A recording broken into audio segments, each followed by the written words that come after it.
Vulnerability management is the practice of managing vulnerabilities or weaknesses that could potentially be exploited by attackers.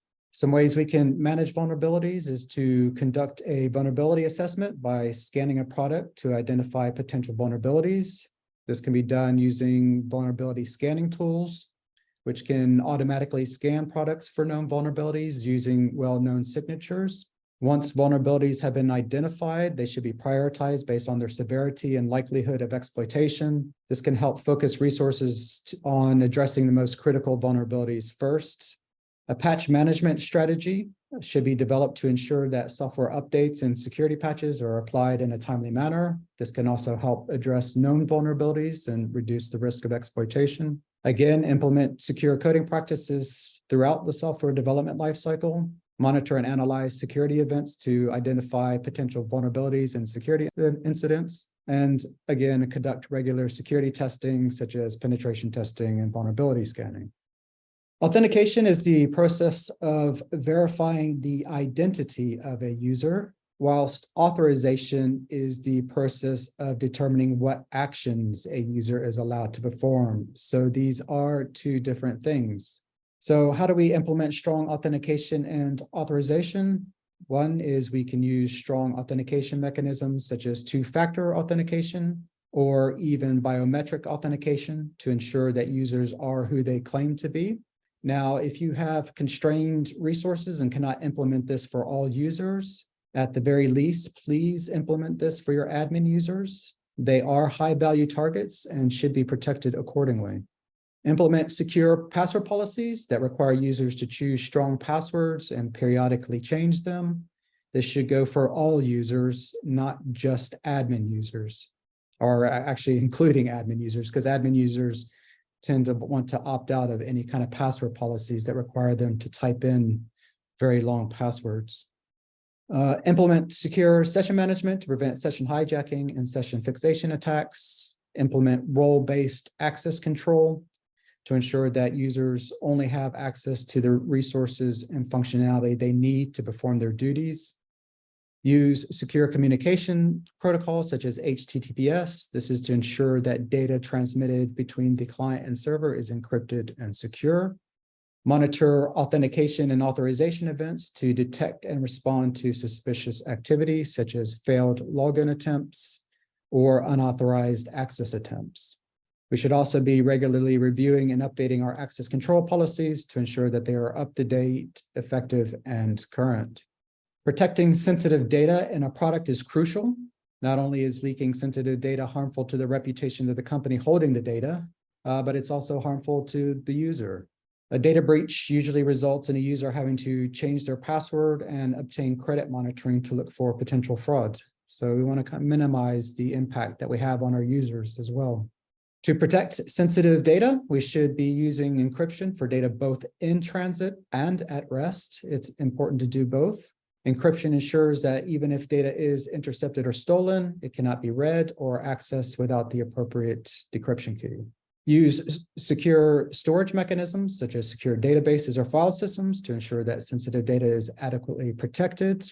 Monitor data access events to detect and respond to suspicious activity. This could be signs of unauthorized access attempts or unusual patterns of access. Implement data retention policies to ensure that sensitive data is not required longer than necessary. This helps to reduce the risk of data breaches and data leaks. If you don't need the data, don't store the data, therefore it can't be stolen. Securely dispose of data when it is no longer needed.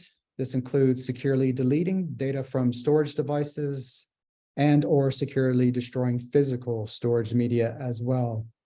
We should also, again, be regularly reviewing and updating our data protection policies to ensure that they remain effective and up to date.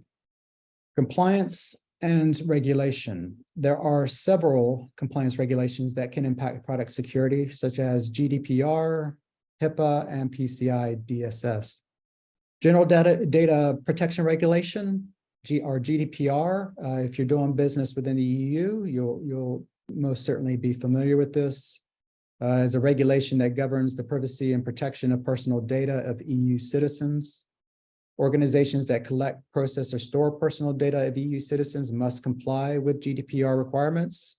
This would include implementing strong data protection policies, notifying users of data breaches, and obtaining explicit consent for data processing. There's the Health Insurance Portability and Accountability Act. So those who have been doing business in the US will be familiar with this one.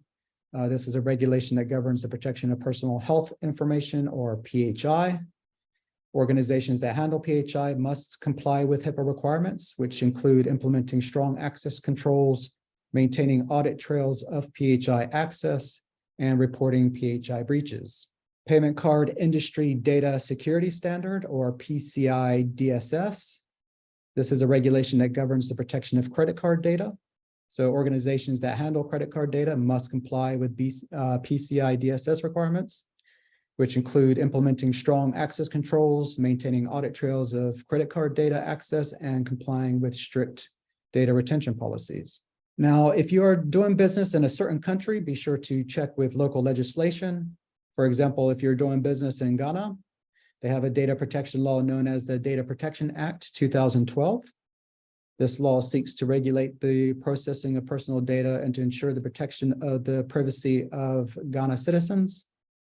Some of the key provisions of the law do include the definition of what is considered personal data, the processing of personal data, rights that data subjects have, the security of the personal data, the transfer of personal data outside of Ghana, and the enforcement of the law itself.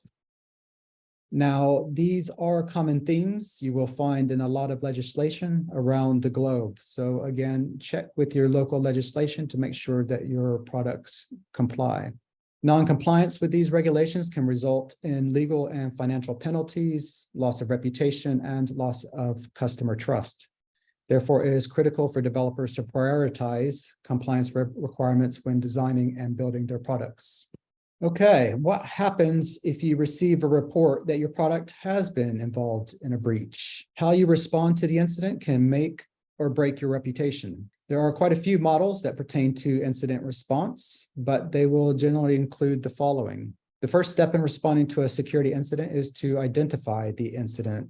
This may involve reviewing logs or other data sources to determine the scope and the severity of the incident. Once you have declared an incident, the next step is to contain the incident to prevent further damage. This may involve taking the affected systems offline or isolating them from the network. Once the affected systems have been isolated, then the process of investigating the incident can begin. This should include the determination of the root cause and any other compromised systems or data that may have been missed. This may involve analyzing logs, conducting forensic analysis, and interviewing parties involved, such as the person or group that initially reported the incident. For example, what did they see or notice that prompted them to reach out to you? Once the incident has been investigated, the next step is to mitigate the incident by addressing the root cause and implementing corrective actions to prevent similar incidents from occurring in the future. This may involve patching systems, implementing new security controls, or revising security policies and procedures. It is important to communicate with your stakeholders, such as customers, partners, and employees, to provide updates on the incident and any actions taken to mitigate the incident. This helps to maintain transparency and build trust with stakeholders.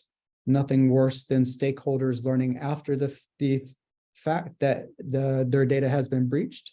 And finally, it is important to document the incident, including the root cause, the impact of the incident, and the actions taken to mitigate the incident. This will help you ensure that the incident can be reviewed and analyzed in the future to identify areas for improvement. Product security is an ever-evolving field with emerging trends and technologies that are constantly shaping the landscape. I will conclude this presentation with some examples of emerging trends and technologies that I think will impact product security in the future. The first one, the Internet of Things, or IoT. IoT refers to the network of physical devices, vehicles, home appliances, and other objects that are embedded with connectivity to enable data exchange. With the proliferation of IoT devices, there is an increased risk of cyber attacks, as these devices may not have adequate security controls in place. You have artificial intelligence and machine learning. So AI and ML technologies are being increasingly integrated into products to enable automation and intelligent decision-making. However, these technologies can also be vulnerable to attacks such as data poisoning, adversarial attacks, and model stealing. Blockchain. Blockchain is a decentralized distributed ledger technology that enables secure and transparent transactions. Whilst blockchain technology itself is considered secure, the applications built on top of blockchain or even the implementation of blockchain may not be secure. Cloud computing is the delivery of computing services, storage, databases, networking, etc. over the internet. With the increasing adoption of cloud computing comes an increased risk of cyber attacks, such as data breaches, denial of service attacks, and account hijacking.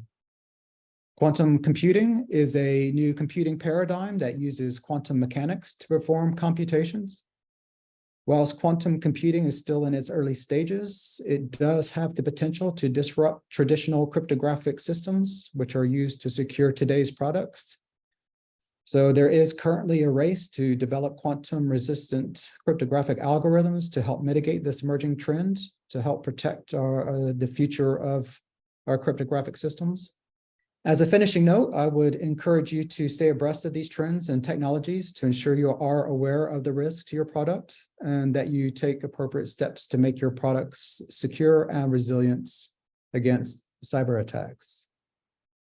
Thank you for tuning in, and I hope you found this useful and applicable to your current role.